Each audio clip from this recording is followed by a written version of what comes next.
Mais sinon, cet accouchement, c'était génial et surtout, ça m'a donné une confiance en moi incroyable, comme quoi je me suis rendu compte que mon corps était fait pour enfanter, pour avoir un enfant. C'est tellement naturel, je me suis jamais sentie aussi connectée avec moi-même et c'était une expérience de ouf, j'en suis très fière.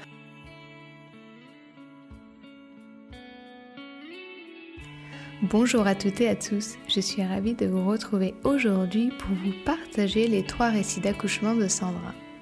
Sandra nous raconte son superbe cheminement d'un accouchement qu'elle a subi et vécu seule vers un accouchement à domicile alors que sur papier, elle remplissait toutes les cases pour une grossesse à risque, et je dis à risque entre guillemets, en passant par un accouchement positif en structure bien que déclenché. Sandra a eu envie de quelque chose de différent pour son dernier et elle a vécu une belle expérience chez elle, une grande confiance en elle, entourée de femmes qu'elle aime et de son mari. Sandra est fille de gynécologue, mais elle s'est rendue compte après ses premiers accouchements qu'il y avait beaucoup de choses qu'elle ne savait pas. Elle nous parle aussi du déclenchement et a posteriori sa vision de cet accouchement et de l'impact des hormones de synthèse sur son expérience et de son séjour à la maternité, bien loin du cocon qu'elle a pu avoir par la suite. Et enfin, elle aborde son premier accouchement, le manque de soutien, une équipe qui n'est pas complète en quelque sorte, et qui se répercute ensuite pendant le postpartum qu'elle aborde avec recul et elle nous partage plein de conseils par rapport à son vécu. Si vous aimez ce podcast et que vous n'êtes pas abonné, je vous invite à le faire tout de suite. Et si vous êtes enceinte, je vous invite à télécharger mon guide des modèles de projet de naissance pour vous aider à le rédiger. Vous trouverez le lien direct en description. L'épisode numéro 6 vous aidera également dans sa rédaction. Bonne écoute! Salut Sandra, merci d'être avec nous aujourd'hui. Comment vas-tu? Je vais très bien, merci. Merci surtout pour l'invitation, c'est très chouette. J'ai hâte. Je suis vraiment contente de t'avoir. Est-ce que tu peux te présenter un petit peu ce que tu fais dans la vie, où tu habites et combien tu as d'enfants? Moi, c'est Sandra Gonzalez. Je suis consultante en alimentation durable et économie circulaire. En gros, j'accompagne les collectivités à diminuer leur gaspillage alimentaire et je forme dans tout ce qui est alimentation durable. J'habite en Belgique, à côté de la frontière française, tout près de Lille. Et j'ai 3 enfants, plus un. Donc, je suis belle-mère d'un jeune homme parce qu'il a presque 21 ans.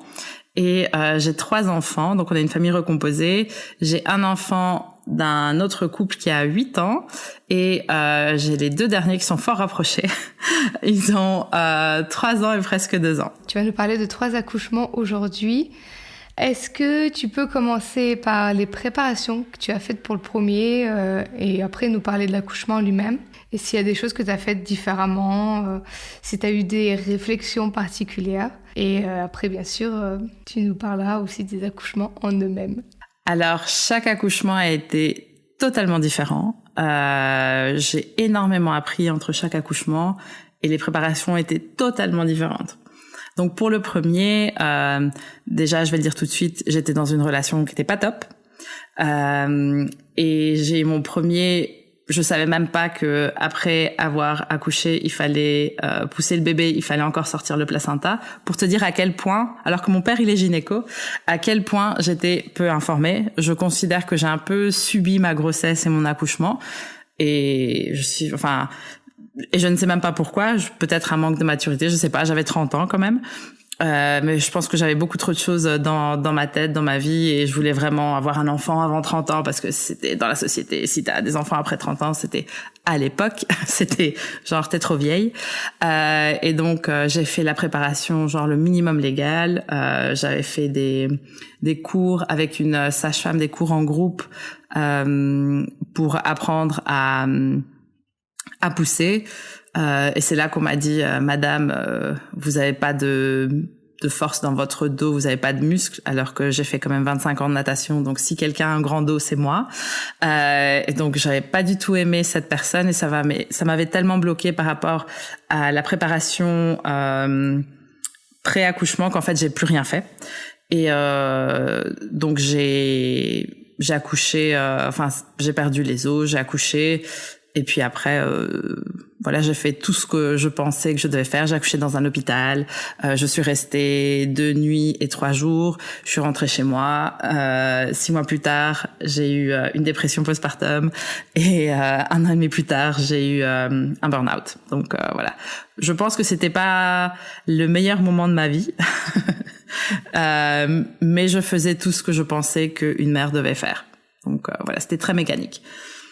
Et après, pour la deuxième, donc ça s'est fait très rapidement une fois que j'ai rencontré mon conjoint actuel, qui est, je me marie la semaine prochaine, donc c'est mon futur mari.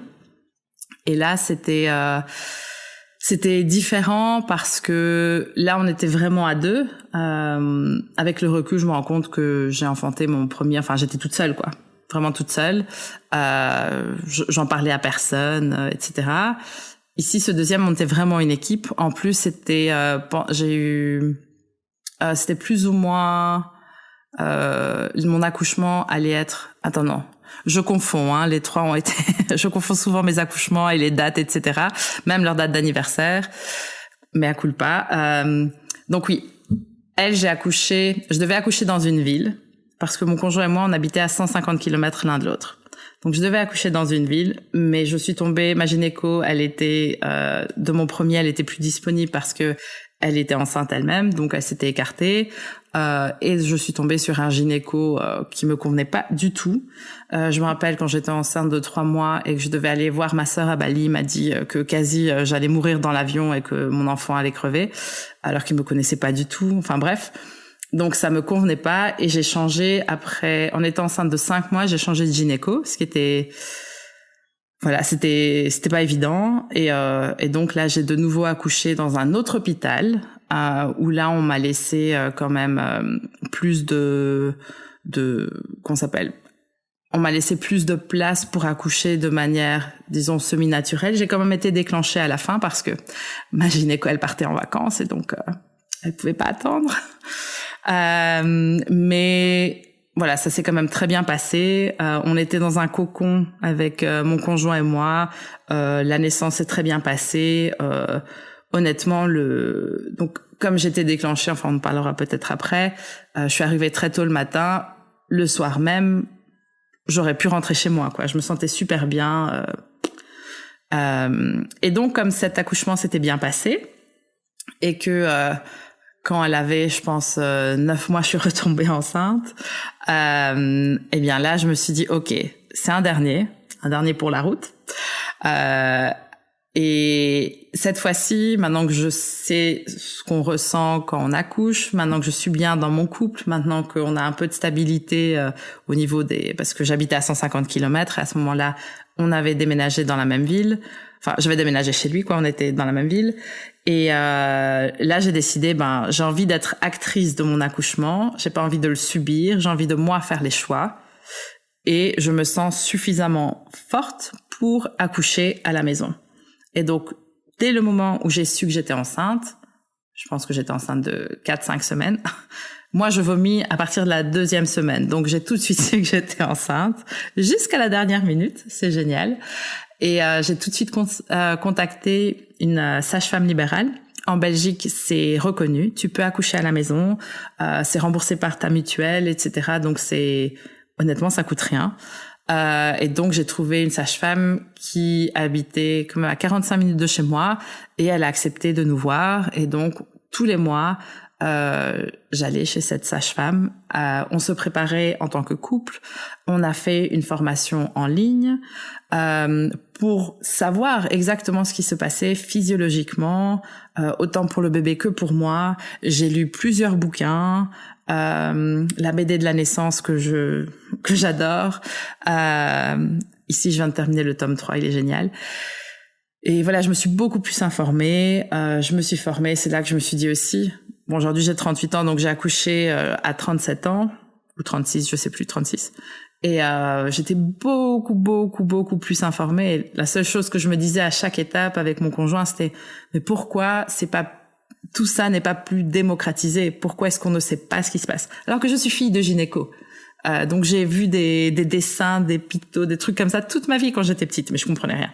Et même comme ça, on m'a jamais vraiment parlé de qu'est-ce qui se passe pendant un accouchement naturel. Et donc pour ce dernier, j'ai accouché chez moi, dans ma chambre, dans mon lit. Et ça s'est hyper bien passé. J'avais 2 sages-femmes avec moi, une pour moi, une pour mon bébé. Ma mère était là, ma sœur était là, mon conjoint était là, les enfants ils dormaient en haut, ils ont rien entendu. Et le lendemain, je me suis réveillée et j'étais dans mon lit, quoi. J'étais dans mon lit, vue sur mon jardin. Mes enfants, ils sont descendus, ils ont vu leur petit frère. Ils étaient super contents. Et ça m'a fait un bien fou. Après, j'ai eu des complications. Et j'ai dû retourner à l'hôpital quand même 5 jours après. Mais ça serait passé que ce soit à l'hôpital ou chez moi. Mais sinon, cet accouchement, c'était génial. Et surtout, ça m'a donné une confiance en moi incroyable. Comme quoi, je me suis rendu compte que mon corps était fait pour enfanter, pour avoir un enfant. C'est tellement naturel, je me suis jamais sentie aussi connectée avec moi-même et c'était une expérience de ouf, j'en suis très fière et ouais, c'était vraiment une expérience géniale. Est-ce que tu veux nous raconter cet accouchement génial? Comment ça s'est passé dès les premières contractions? Alors oui, donc il faut savoir que c'était un 3e accouchement et donc on dit, je fais des grands guillemets avec mes mains, on dit que chaque accouchement, le temps, on peut le diviser en 2. Comme j'avais été pour la 2e déclenchée, du coup, je sais pas combien cet accouchement aurait duré. Mais je savais que pour mon premier, ça a duré plus ou moins 16 heures. Donc je me suis dit 16, 8, 4, potentiellement ça va, en 4 heures il sera là. Et donc je me rappelle, en plus on venait d'aménager dans la maison. Mon beau-père, il était venu. Il faut savoir qu'il y a une toute petite fenêtre pour accoucher à la maison. Donc, ça doit être entre la 38e semaine d'aménorrhée et la 40,5 semaine, si je dis pas de bêtises, en Belgique. Donc, il y a vraiment 2 semaines et demie pour accoucher à la maison, sinon c'est niet. Et donc, moi, j'avais eu un suivi avec ma sage-femme, mais en plus, en parallèle, j'étais suivie par ma gynéco. Donc, je l'ai vue une fois par trimestre jusqu'au dernier trimestre où là, je la voyais tous les mois et les dernières semaines où je la voyais toutes les semaines.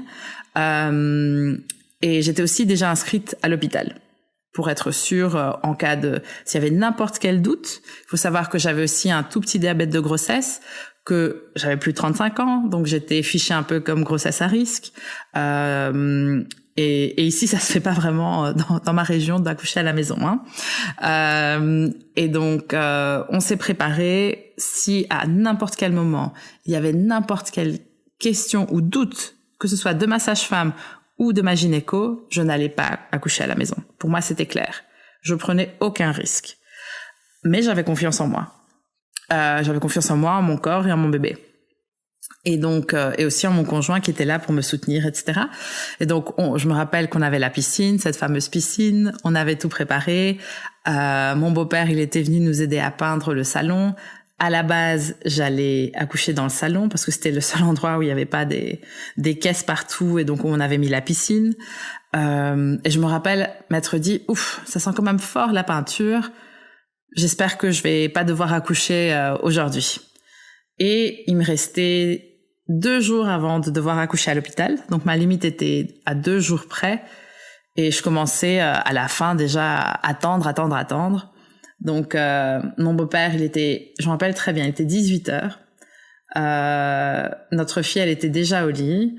Mon beau-père, il termine de peindre. Il m'offre une bière, une pils.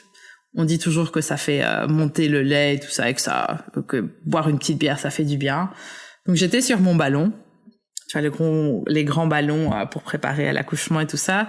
Et donc je bois cette bière. Mon beau-père, il part. Il est 18h et tout d'un coup, j'avais eu des contractions pendant quelques semaines. Et à chaque fois, j'étais là, est-ce que c'est ce soir? Est-ce que c'est demain? Est-ce que c'est maintenant? Non, pas du tout. Et là, tout d'un coup, à 18h pile, j'ai une énorme contraction. Et là, tout d'un coup, je me fais pipi dessus. Enfin, je pensais que c'était pipi. Et je me dis, non, ça c'est beaucoup trop de pipi. Là, je suis en train de perdre mes os, donc j'étais en plus en pyjama, j'étais prête pour dormir. je me lève et là, j'appelle mon conjoint qui était en train de prendre sa douche et je lui dis « C'est maintenant, c'est maintenant !» Et là, il est sorti de la douche tout mouillé, il dit « Quoi ? Et j'appelle ma sage-femme et la première question, c'est « Est-ce que tu es sûre que c'est maintenant ? Tu as des contractions ?» Oui, et j'arrivais pas à parler. Elle m'a dit « Ok, c'est maintenant, on va pas prendre de risques. J'arrive, je prends la voiture, je suis là dans 45 minutes. » Donc, ok, j'étais tranquille, j'avais des contractions toutes les minutes. Donc c'est chouette. Parfois, on dit dans les livres que ça va être d'abord toutes les 15 minutes, toutes les 10 minutes. Non, moi, c'est toutes les minutes dès le début. Donc, souffrance totale. Mais j'avais bien appris à respirer, donc ça allait. Et je vais dans mon bain. Donc, on avait la piscine. Mon conjoint, il commence à remplir la piscine avec des seaux d'eau. Enfin, voilà, le pauvre.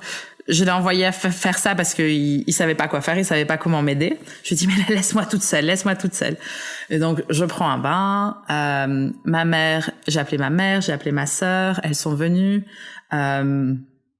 Et 45 minutes plus tard, ma sage-femme, elle arrive. Elle touche mon ventre, elle m'ausculte, elle était très très douce. Il faut savoir qu'à ce moment-là aussi, en même temps, elle avait appelé la deuxième gynéco. Enfin, pas gynéco, sage-femme. Pardon, lapsus révélateur peut-être. Donc une deuxième sage-femme qui venait, elle, d'un peu plus loin, et c'était parce qu'elles doivent être deux. Donc comme je l'ai dit tout à l'heure, une pour l'enfant, une pour moi. Et donc là, elle m'ausculte et tout ça, ça va. J'avais des douleurs, mais ça allait. J'étais dans mon bain. Je suis restée, je pense, 2h30 dans mon bain. Et puis après 2h30, elle me dit. Elle m'ausculte et elle me dit, ben voilà, t'as 10 cm de dilatation. Maintenant, on va passer à l'accouchement, quoi, à côté de ta salle de bain. Il faut savoir que pour la petite histoire, mon conjoint, il avait passé, je pense, 30 minutes à remplir cette piscine pour que, une fois que la sage-femme, elle arrive, elle lui dit, ah, vous avez oublié de mettre la bâche de protection. Donc, il a dû la vider avec le seau pour après la re-remplir, pour qu'après, je n'aille même pas dedans. Donc, il a eu un peu de frustration, mais ça l'a occupé. Et donc après, j'étais dans mon lit, avec mes contractions. Franchement, je fais toutes les positions, à quatre pattes, etc. Et là, j'ai un truc qui est vraiment incroyable. J'ai senti le moment où mon fils était prêt. Et j'ai entendu, je l'entends encore dans mes oreilles, j'ai entendu mon bassin s'ouvrir et mon fils qui descendait et tout ça vraiment en totale symbiose. J'avais jamais senti ça dans mes autres accouchements et je l'ai entendu, je l'ai senti descendre et là j'étais sur mes genoux, sur mon lit, mais debout, donc toute droite. J'ai accouché sur mes genoux en fait. Et là, il est sorti, entre sur les genoux et à quatre pattes et ça s'est très bien passé. La sage-femme, elle a dû m'aider un tout petit peu pour qu'il sorte. Et tout d'un coup, il a fait comme un gros blop. Il est sorti. Je me rappelle qu'à ce moment-là, ça fait très mal. Ça brûle, c'est le feu. Mais je savais que ça allait se terminer, que c'était...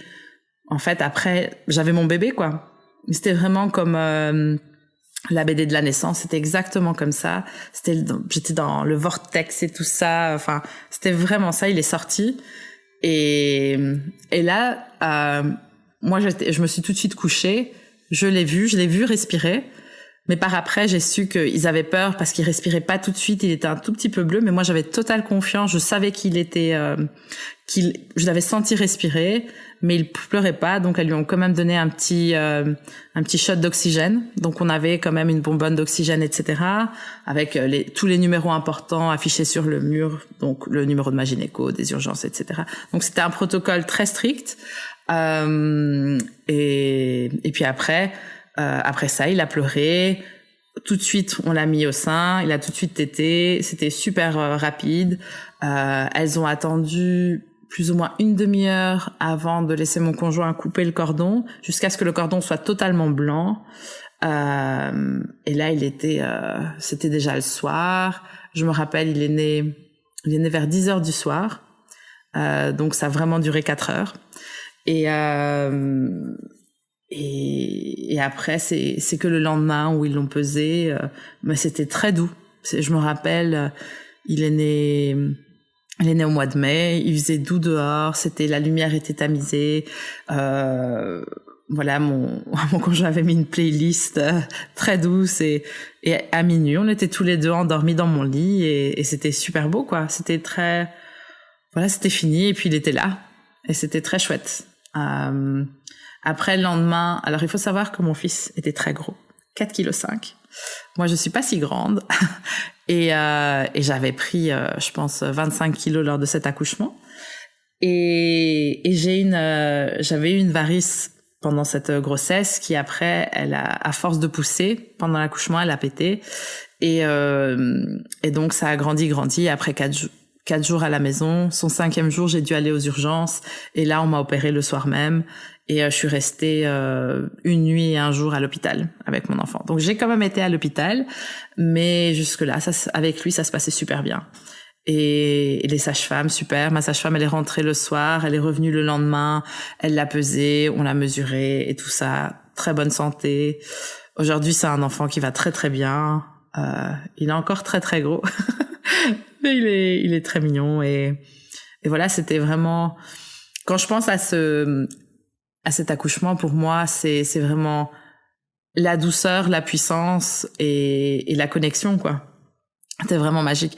Après, si tu demandes à mon conjoint, lui, il a moins bien vécu que mon 2e accouchement de notre fille parce que là, on était qu'à 2.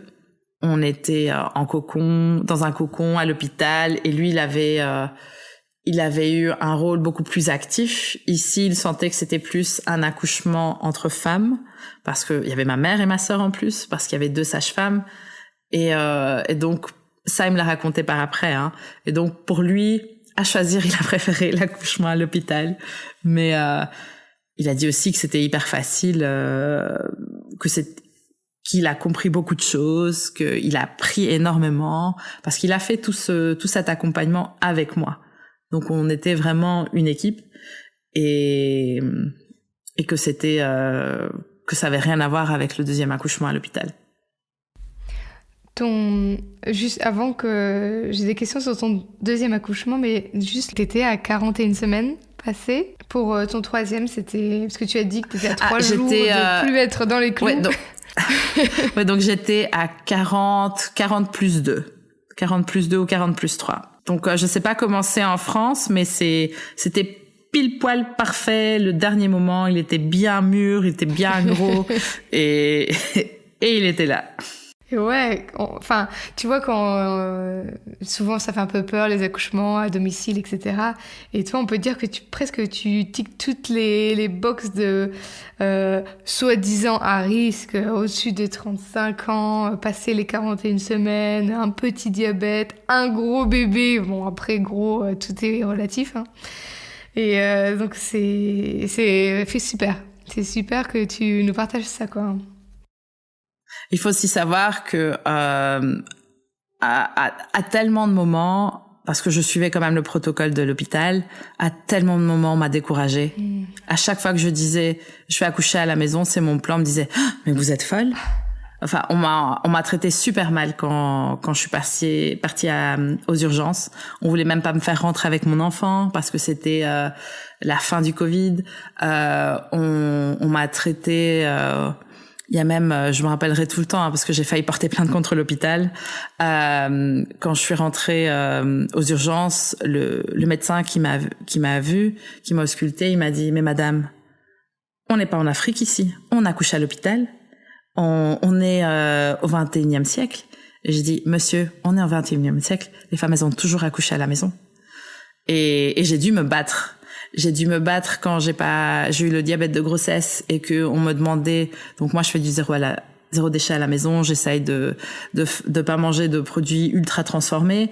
Et là, on me demandait d'acheter des Belvita, des trucs, light, des yaourts light, des trucs comme ça qui font pas du tout partie de mon alimentation et j'ai dû me battre, j'ai dû signer des papiers pour dire que j'allais pas faire le suivi à l'hôpital, etc. Alors que j'ai continué à faire le suivi à la maison.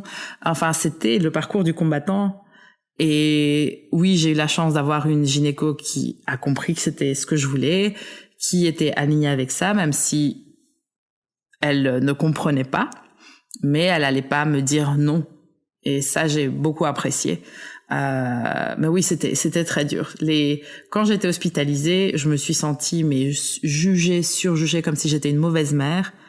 Tout ça aux urgences. Mais quand je suis montée dans le service de maternité, parce qu'on m'a laissée là-bas, comme j'étais avec mon fils pré- et post-opératoire, là, j'étais traitée mais comme une reine, quoi. Là, les sages-femmes, elles étaient incroyables. Elles m'ont toutes félicitée.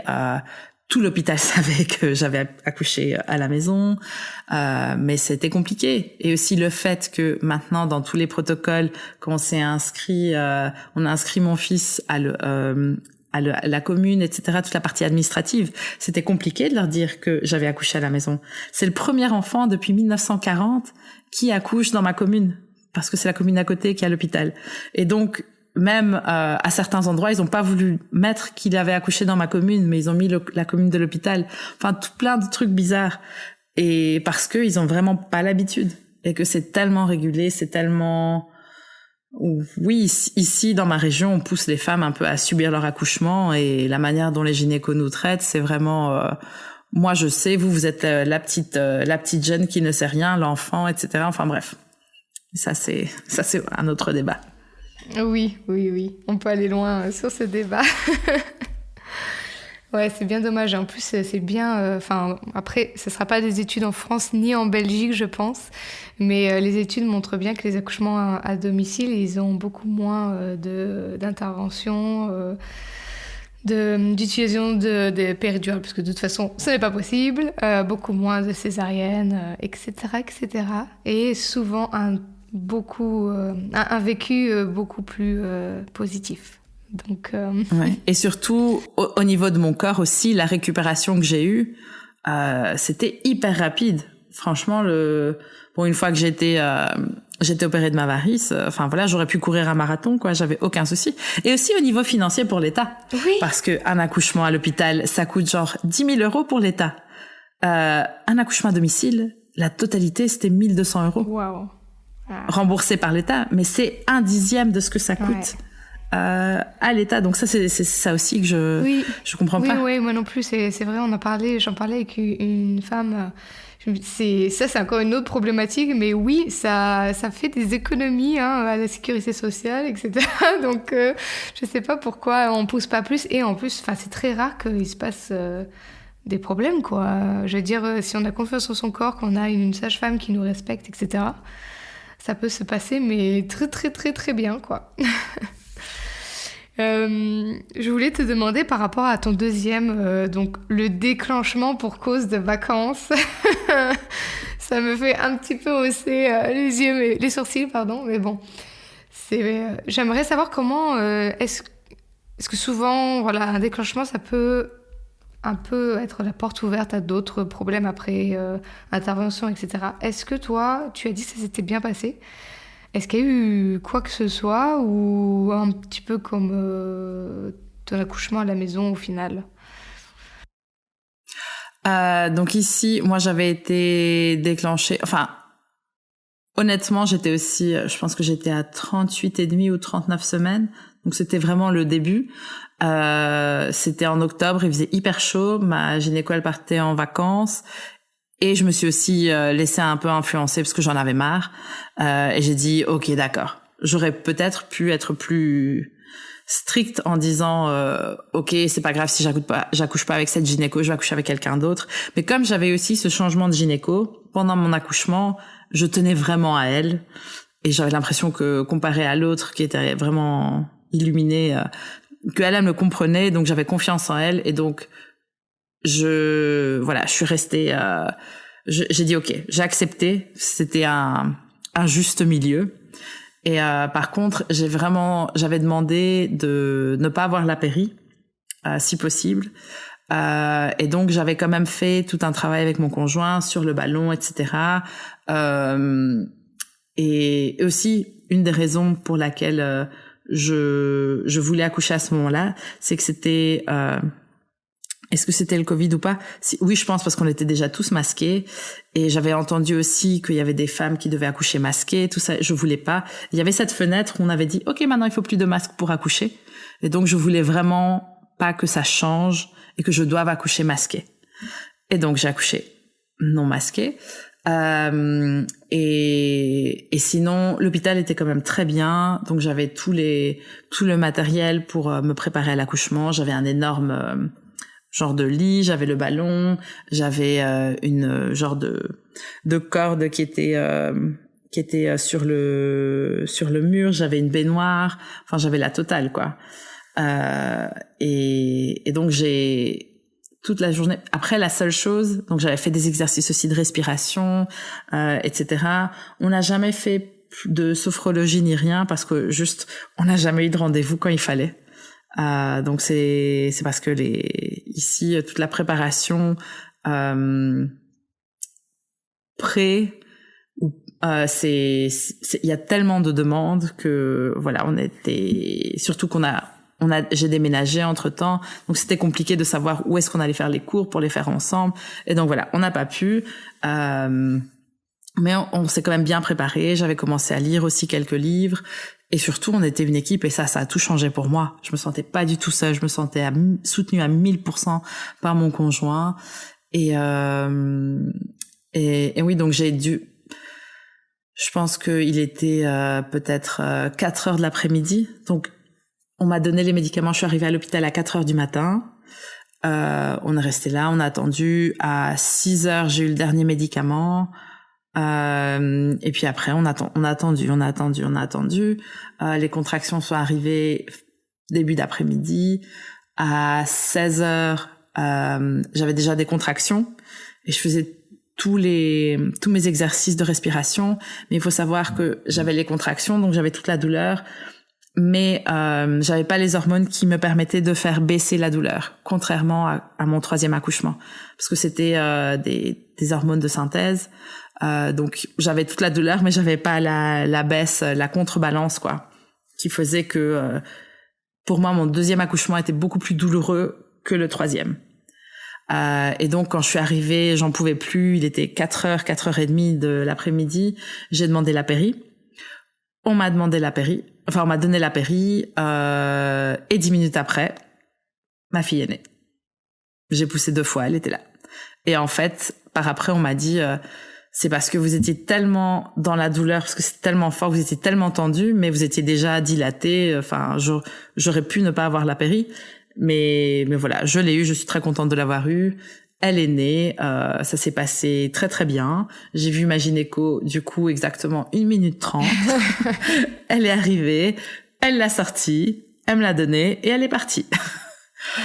Surtout aussi la grande différence entre le 2e et le 3e accouchement, c'est que j'ai vu, je pense 8 ou 9 sages-femmes passer tout le temps. À chaque fois, bonjour, moi je suis telle. Ok, au revoir. Au revoir, moi c'est la fin de mon tour. Voici ma nouvelle collègue qui va s'occuper de vous. Bonjour, moi je suis la 3e collègue qui va s'occuper de vous. Et ça passait non-stop.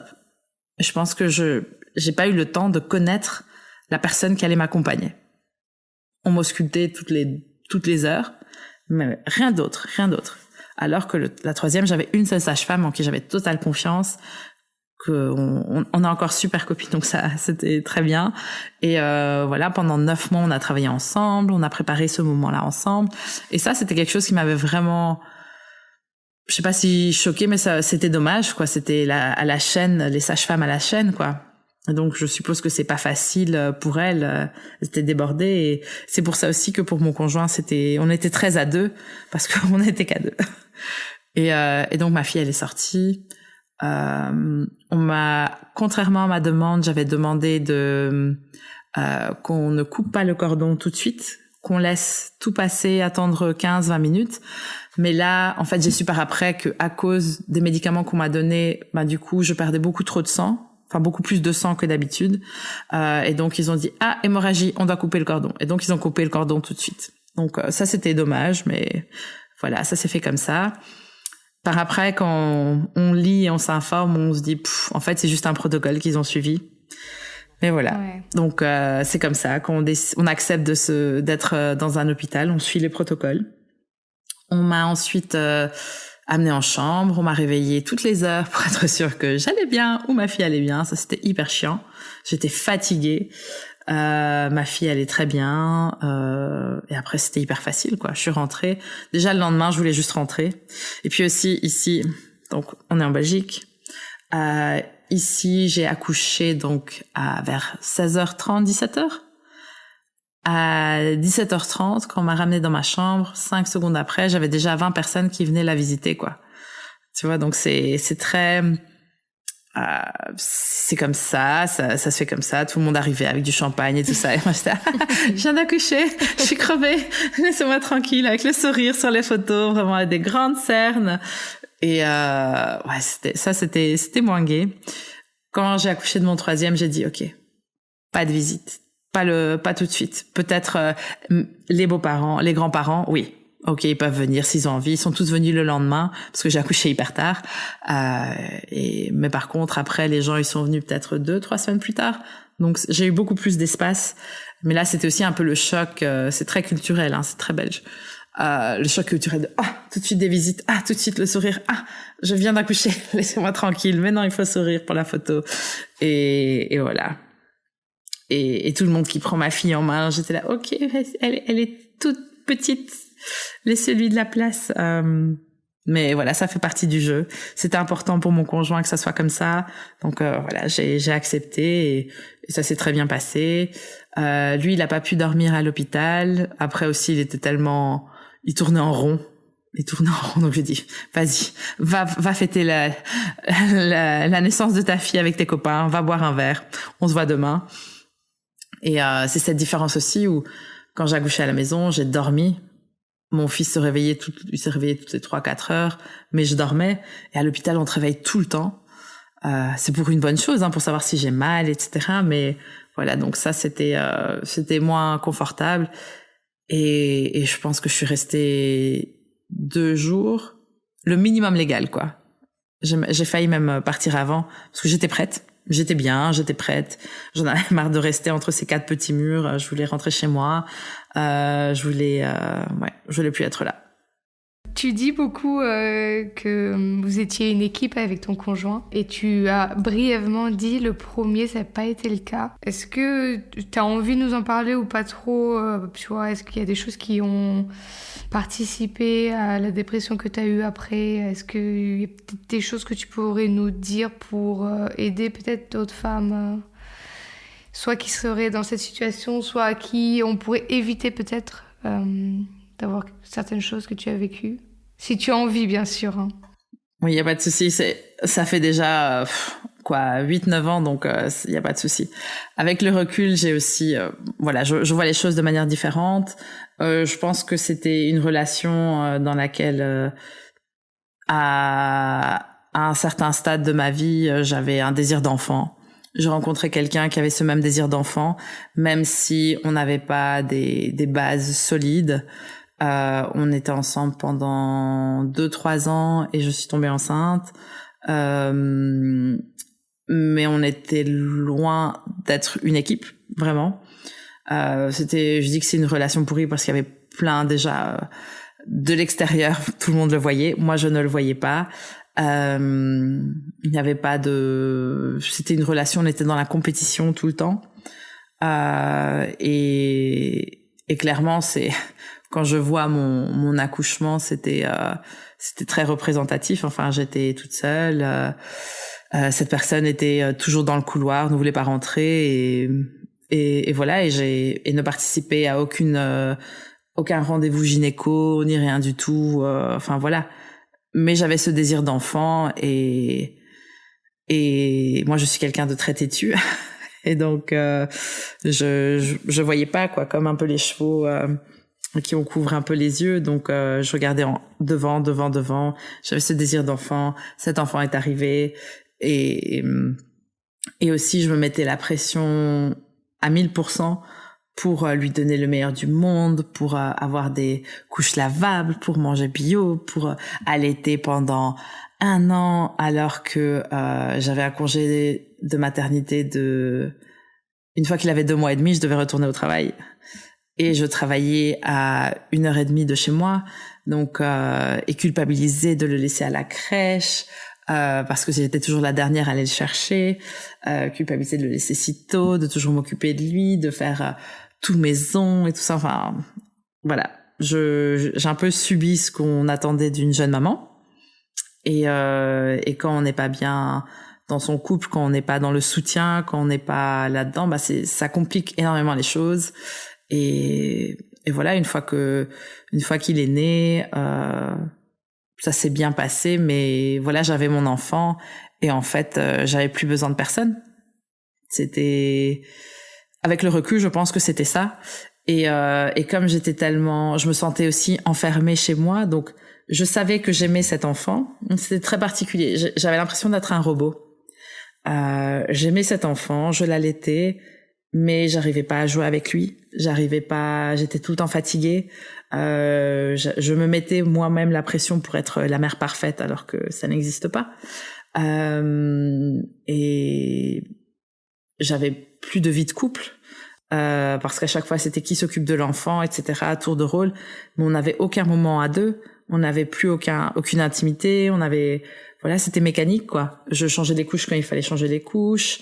En plus à ce moment-là, je prenais des cours du soir pour être traiteur alors que je travaillais pendant la journée pour être dans le secteur bancaire. Je sais que c'est un cours qui dure 2 ans. La première année, j'étais enceinte. La deuxième année, j'allaitais. Je prenais mon enfant dans mes cours du soir. Et il y a eu aussi beaucoup de jalousie de la part de mon ex par rapport au fait que j'avais une activité en dehors de la maison. Enfin voilà, il y avait plein de choses toxiques. C'était vraiment une relation toxique et pas de la faute des deux, hein. Donc voilà, j'ai beaucoup travaillé sur moi depuis.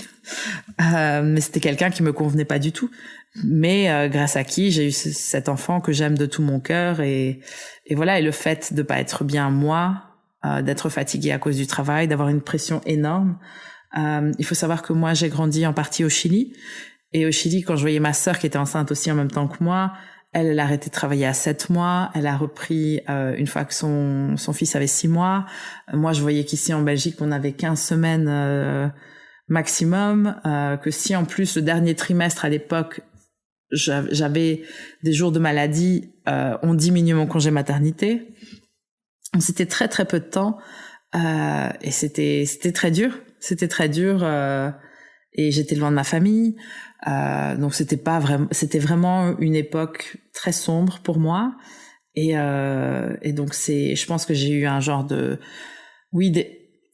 quand j'ai eu mon burn-out, donc mon fils il avait 1 an et demi plus ou moins, j'ai suivi une psy et elle m'a dit, quand je parlais de comment mon accouchement mon post-accouchement s'était passé, elle m'a dit mais clairement vous avez une dépression postpartum mais vous l'avez pas traitée, vous parliez avec personne. Je me sentais entre quatre et j'avais honte surtout d'avoir ces sentiments je savais que j'aimais au fond de moi mon enfant, mais j'arrivais pas à lui faire des câlins, à lui sourire. Enfin, oui, je le faisais un petit peu, mais pas de manière super naturelle. Je devais un peu me forcer. J'avais l'impression qu'il y avait un gros nuage au-dessus de ma tête et que tout mon bonheur et tout mon amour pour lui était enfoncé. Et donc, ça m'a pris du temps à le faire sortir, à apprendre à jouer avec lui, mais je savais que j'ai toujours aimé, mais à plusieurs reprises, quand il faisait pas ses nuits, quand il pleurait, que j'étais fatiguée parce que j'étais souvent toute seule avec lui, à plusieurs reprises, je me suis dit, quand j'entends à la télé ou à la radio qu'il y a des parents qui pètent un câble, qui balancent leur enfant par la fenêtre, je peux comprendre ces sentiments. Je l'ai jamais fait, mais je peux comprendre comment on en arrive là. Et je me rappelle qu'il y avait quelqu'un de la commune qui vient, de l'ONE, c'est l'Office national de l'enfance en Belgique, qui vient à la maison pour voir si tout se passe bien, etc. Ils viennent plusieurs fois le premier trimestre. Et là, elle m'a donné une petite carte. Elle m'a dit, voici le numéro de SOS parents ou un truc comme ça. Elle m'a dit, c'est pas si vous allez craquer, c'est quand vous allez en avoir marre, quand vous allez craquer. C'est normal, ça nous arrive à tous. Donc à ce moment-là, la seule chose, quand vous sentez que vous en pouvez plus, vous mettez votre enfant dans son lit, il sera en sécurité. Même s'il pleure, c'est pas grave. Vous fermez la porte et vous nous appelez. Et nous, on sera à votre écoute. S'il faut, quelqu'un va venir, etc. Et juste savoir que ce genre de service existait, je pense qu'à plusieurs reprises, j'étais à 2 doigts de les appeler, mais ça m'a réconforté dans mes sentiments. Savoir que c'est normal. C'est normal quand on dort pas plus d'1 heure d'affilée pendant plusieurs semaines et que tout est entrecoupé. Parfois, je me demande comment est-ce qu'on peut fonctionner encore et que surtout les pleurs du soir des enfants. Et j'ai toujours réécouté les mots de cette femme, mettre mon enfant en sécurité et puis après on verra.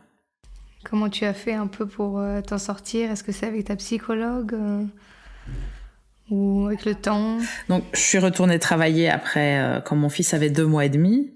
Ça a été une période où, c'était très mécanique, hein. J'allais travailler, j'allais chercher mon fils à la crèche, je m'occupais de lui, j'allais au cours du soir, et puis après, le lendemain, c'est la même chose.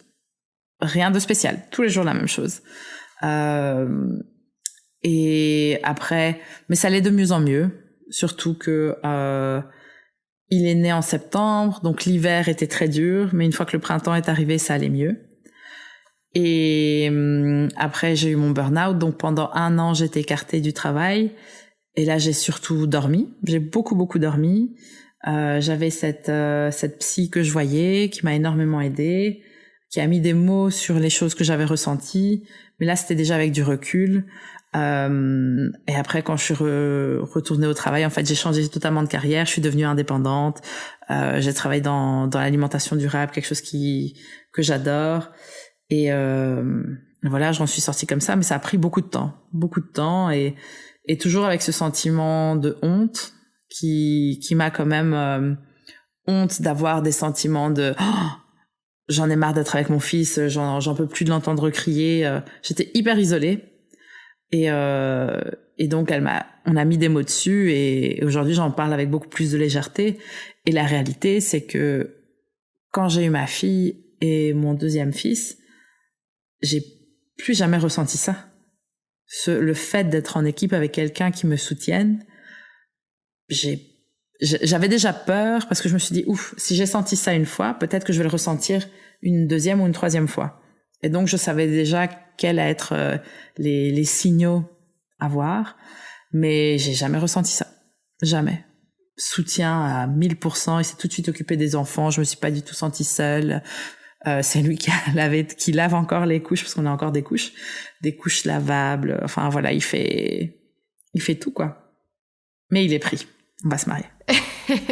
J'ai trouvé avant les autres. C'est vrai que ça a rien à voir d'avoir le soutien. C'est vrai que je comprends les femmes qui sont seules. Des fois, ça doit être vraiment compliqué. Je sais pas du tout comment elles font. Donc, chapeau à vous, chapeau à toi, il y a quelques années. Et en tout cas, c'est bien que tu t'es retrouvée et que peut-être que ces 2 accouchements-là t'ont un petit peu réconcilié aussi avec tout ça. Oui, clairement. Et puis aussi, comme je me suis beaucoup plus préparée, au post-accouchement.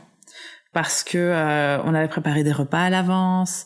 Je savais que mon alimentation, j'allais perdre tellement de fer que j'avais besoin aussi de repas plus chauds, des plats mijotés.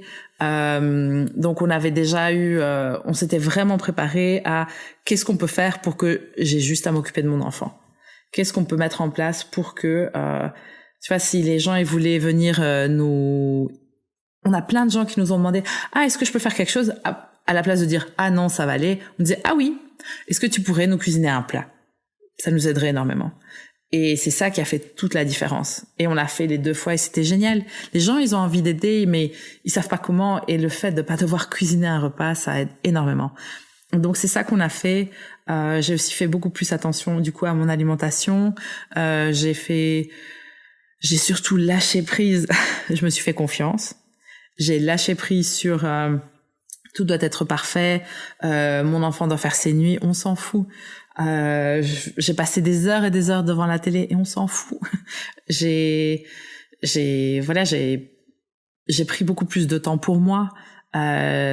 Ici, on a que les 15 semaines de congé maternité, mais on a en plus 4 mois de congé parental qu'on peut prendre jusqu'aux 12 ans de l'enfant. Et je les ai pris tout de suite.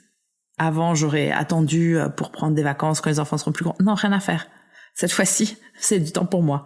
Donc j'ai pris plus de temps pour être à la maison. Pour le 3e, j'étais indépendante, donc c'était plus la même chose.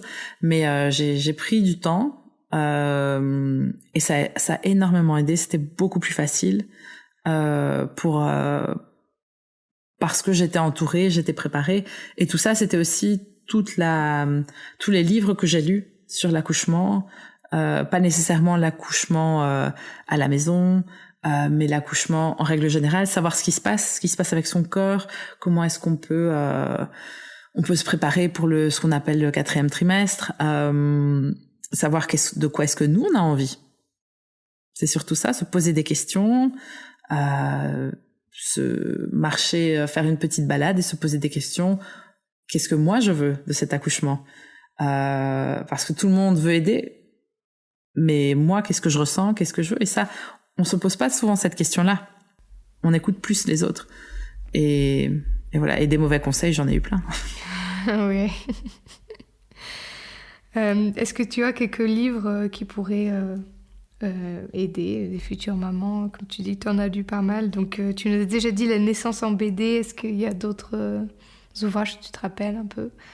Oui, donc ça, c'est de Lucille Gomez. Ce sont 3 livres que je prête, mais à tout le monde. Dès que j'entends qu'une copine est enceinte, je lui file les 3 livres. Le 3e vient de sortir, que j'ai dévoré en, je pense, 2 soirées. En plus, c'est en BD, donc c'est hyper ludique.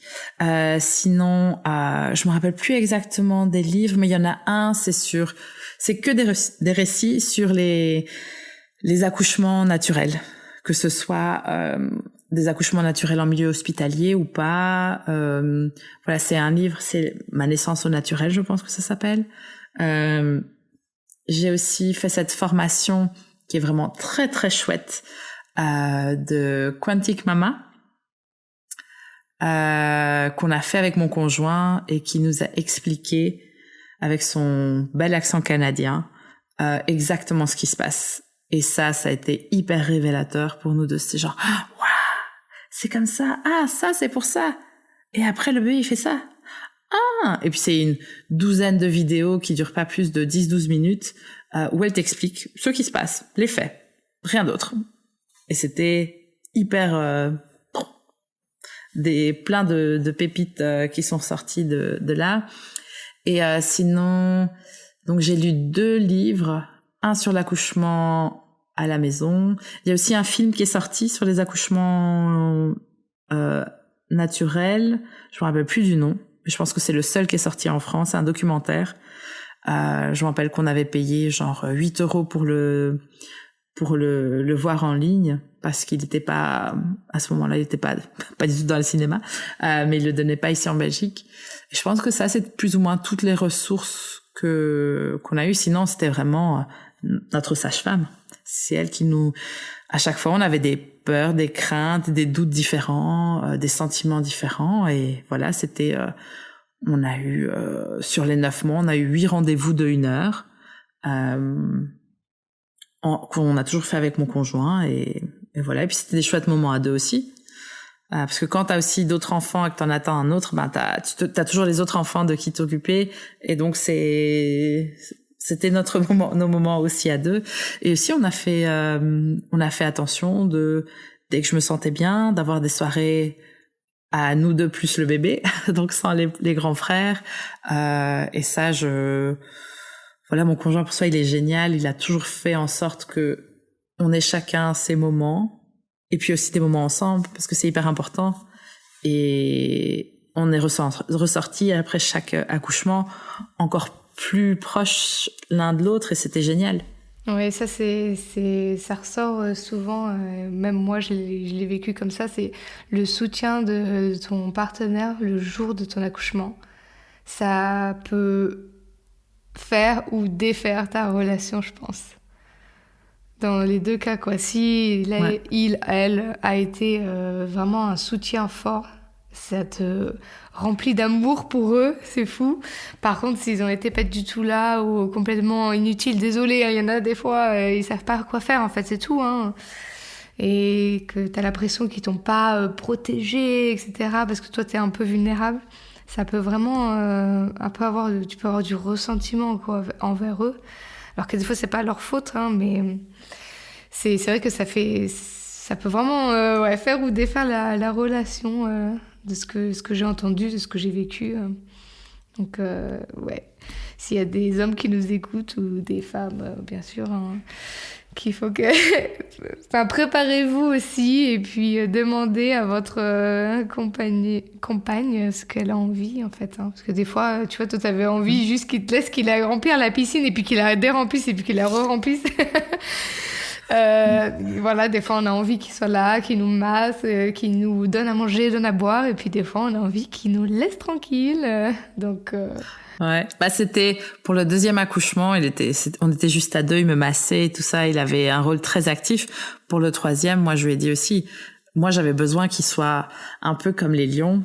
Tu vois, la lionne, elle est en train d'accoucher, et le lion, il fait les paramètres, quoi. Il s'assure qu'il y a personne, qu'elle soit protégée. Et pour moi, j'ai super bien vécu son rôle de, ok, tu me laisses tranquille, mais tu nous protèges, quoi. Tu prépares la maison et tout ça. En plus, il a fait à manger, il m'a apporté à boire. Il a fait des energy balls, des trucs comme ça, alors que j'avais pas du tout envie de manger, mais c'est pas grave. Il l'avait apporté. Je goûtais un micro morceau, j'en voulais pas, parce qu'après, je l'ai vomi.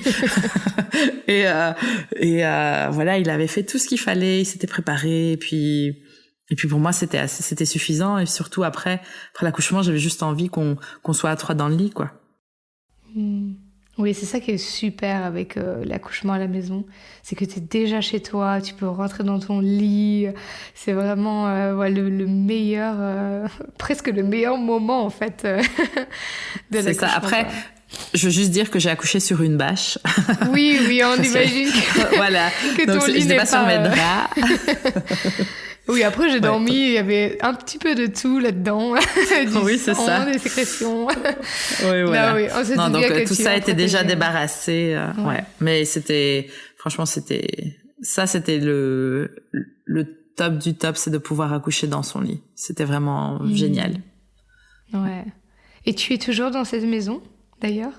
Oui, c'est celle que tu vois ici. Ouais. C'est encore en travaux parce que ça n'arrête jamais. Mais oui, mon dernier Esteban, il va avoir 2 ans en mai, donc très rapidement. Et on est toujours dans la maison. Et sauf si quelque chose arrive, c'est vraiment une maison qui est faite pour nos vieux jours. Donc on a beaucoup déménagé, surtout qu'on habitait pendant longtemps dans 2 maisons différentes et tout ça, et on veut plus de déménagement. On est très bien ici. On habite à la campagne avec une mauvaise connexion internet, mais c'est très bien. Ouais, je me dis, tu vois, cette maison, elle aura toujours un petit truc pour vous, quoi. Ouais.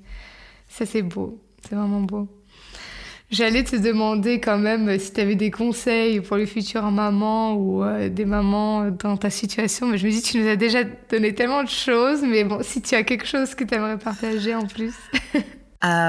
Oui, je pense que c'est important de s'informer, de savoir ce qui se passe, juste les faits. Vraiment lire un livre ou 2 livres ou une BD. Il y a de plus en plus de ressources qui existent. Pas nécessairement regarder sur Instagram parce que tout n'est pas merveilleux. Mais vraiment des livres imprimés, les lire et faire un travail pour avoir confiance en soi. Tout le monde n'a pas envie d'être enceinte, tout le monde n'a pas envie d'être parent, et c'est très bien. Mais si on veut, il faut savoir que je pense, mon expérience, c'est que le corps, il est fait pour. Il est fait pour au moins essayer. Parfois, il a besoin d'un petit coup de pouce, mais il faut avoir confiance en soi. C'est ça, et parfois ça va être facile, parfois ça va être moins facile, mais c'est impressionnant ce qu'on peut faire.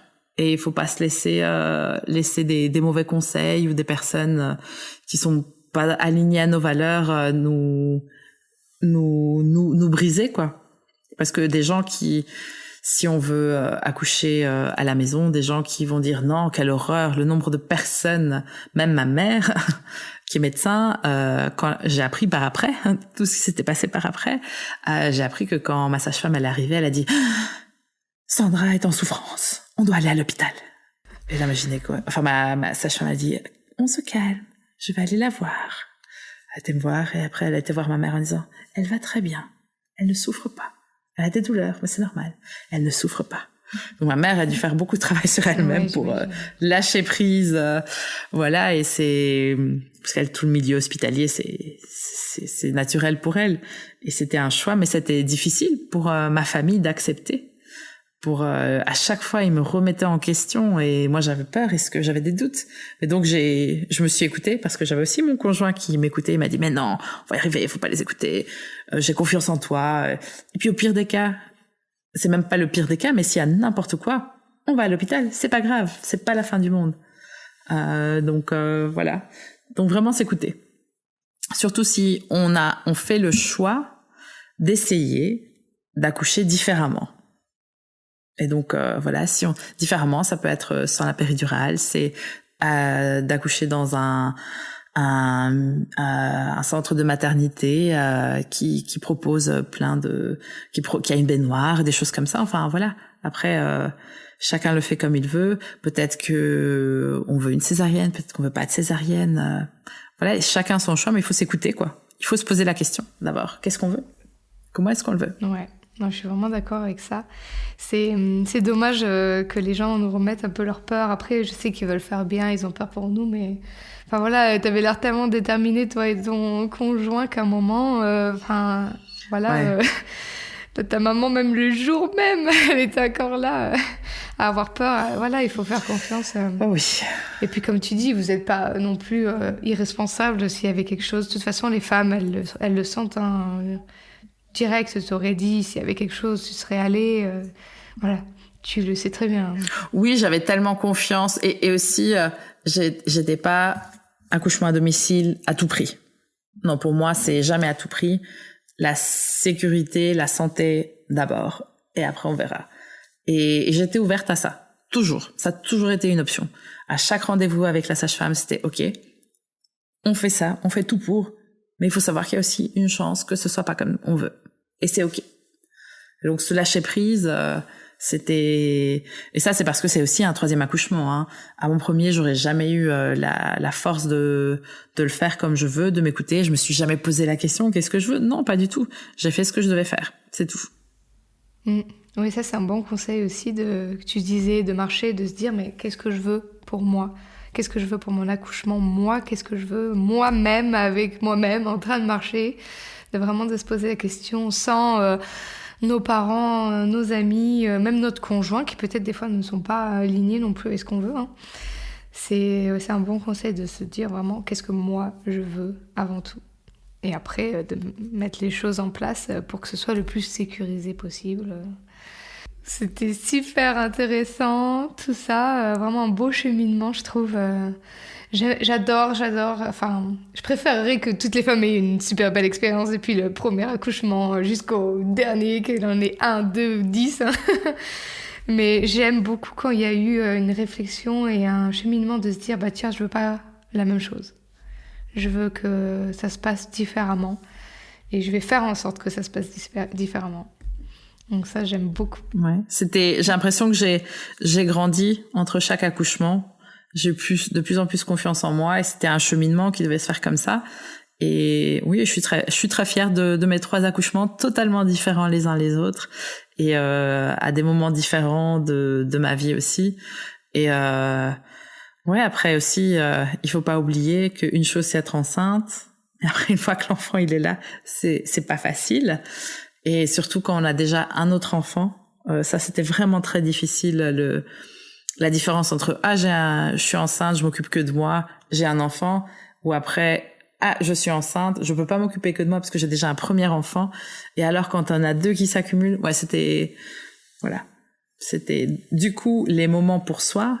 Je me suis aussi autre truc, si vous avez la possibilité, s'il y a quelqu'un près de chez vous et que financièrement c'est OK, faites-vous masser, allez chez l'ostéo, faites tout ce genre de choses. Allez de l'acupuncture aussi, enfin prenez du temps pour vous quoi. Et ça c'était hyper important. Ça c'est ce que à chaque fois je mettais des choses en place différentes, voilà. Et aujourd'hui les trois enfants sont toujours là, ils sont encore en vie. Ouais, c'est bien d'aller faire ces petites séances parce que c'est un moment pour toi. Parce que comme tu dis, la première grossesse, on peut, entre guillemets, vraiment en profiter à fond. Bon, après, peu importe comment elle se soit passée, mais techniquement, on peut en profiter pleinement. Par contre, c'est vrai que quand il y en a un autre à qui il faut s'occuper, qui peut-être ne fait pas ses nuits encore, qu'il faut porter beaucoup, on profite moins. Donc ouais, allez faire vous masser chez l'acupuncture, aller même chez le coiffeur, etc. pour avoir un moment en Ouais. fait à vous, quoi. Donc c'est que... Ouais, c'est ça, c'est hyper important. Et un bon conseil qu'on m'a donné, que j'ai pas toujours écouté, mais un conseil de ma mère pour mon premier accouchement, c'était repose-toi. Tu vas être fatigué pendant l'accouchement, après ton enfant il sera là, tu sais pas quand il va faire ses nuits, tu sais pas s'il aura des soucis de reflux ou quoi que ce soit. Donc il faut se reposer, c'est difficile parce qu'on dort mal, etc. Mais le dernier mois c'est vraiment repos, glander devant la télé, c'est se reposer, aller se coucher à 18h, c'est se reposer. Enfin voilà, toutes les possibilités sont bonnes, mais se reposer, c'est hyper important. Eh ben, Sandra, merci beaucoup. Merci beaucoup d'être venue nous partager tout ça. C'était super intéressant. Et je pense que ça va aider beaucoup de femmes parce que tu nous as donné beaucoup de conseils. Et moi, je prends plein de conseils pour moi aussi pour la prochaine fois. Donc, merci beaucoup. Un tout grand merci à toi, Laura, pour m'avoir donné cette plateforme pour partager mon vécu, qui est vraiment, c'est personnel, c'est le mien, et j'espère que ça pourra aider quelqu'un à se rendre compte que chaque accouchement est différent, et c'est pas pour ça qu'on n'aime pas nos enfants, et c'est pas pour ça mais l'important c'est de s'écouter. Donc merci pour cette opportunité, c'était un grand plaisir de revivre un peu ces accouchements qui sont un peu plus lointains, et voilà, parce que ici il y en aura pas d'autres, c'est fini. C'est fini, la porte elle est bien fermée, elle est bien soudée, tout ça, c'est plus possible. De 3, c'est déjà beaucoup à faire, je pense. Ouais.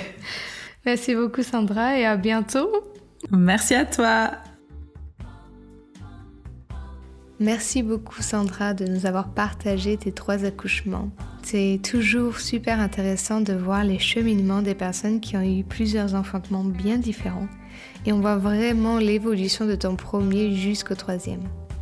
J'espère et je suis sûre que ton récit permettra aux femmes d'être inspirées à avoir une expérience aussi positive que toi pour ton dernier, même si elles ont pu avoir des expériences plus compliquées avant. Merci d'avoir écouté jusqu'au bout. Pour en savoir plus, je vous invite à écouter les épisodes numéro 21 sur le déclenchement, 20 sur les avantages du clampage optimal du cordon, 17 sur préparer son environnement, 11 sur le déconditionnement et sur reprogrammer son subconscient, numéro 7 sur le compagnon de naissance, 4 sur le cocktail d'hormones pendant le travail et 3 sur les phases de l'accouchement.